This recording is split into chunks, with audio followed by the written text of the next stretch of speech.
देश की ऐसी रानी जिसने 52 में से जीते थे 51 युद्ध, उसकी आवाज़ से अकबर की सेना भी कांप जाती थी। दोस्तों, भारत में एक से एक वीरांगनाएं पैदा हुई हैं जिनकी आज भी चर्चाएं होती हैं। आज मैं आपको एक ऐसी ही रानी के बारे में बताने जा रहा हूँ जिनकी आवाज़ से अकबर की सेना भी कांपती थी और उन्होंने 52 में से 51 युद्ध जीते थे। इस वीरांगना की गाथा सुनकर आपको भी एक पल के लिए यकीन करना मुश्किल हो जाएगा।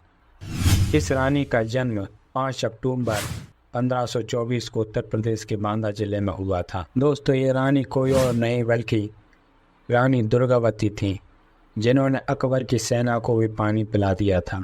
रानी दुर्गावती ने अपने जीवन में 52 युद्ध लड़े, जिनमें उन्होंने 51 में विजय हासिल की थी। ऐसा कहा जाता है कि रानी दुर्गावती काफ़ी वीर और साहसी महिला थी। इतना ही नहीं, उनकी आवाज़ से अकबर की सेना भी कांप जाती थी। मुगलों से युद्ध करते करते वो वीर गति को प्राप्त हो गई थी।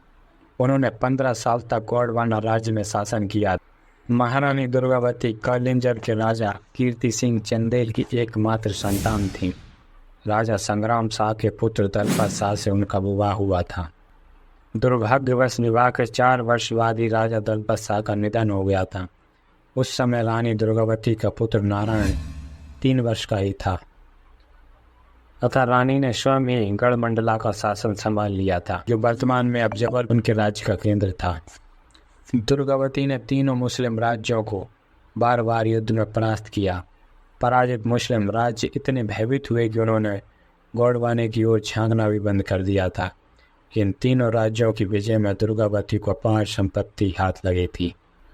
दुर्गावती बड़ी ही वीर थी। उसे कभी पता चल जाता था कि अमुक स्थान पर शेर दिखाई दिया है तो वह शस्त्र उठा तुरंत शेर का शिकार करने चल देती थी, और जब तक उसे मार नहीं लेती थी पानी भी नहीं पीती थी। वीरांगना महारानी दुर्गावती साक्षात दुर्गा थी।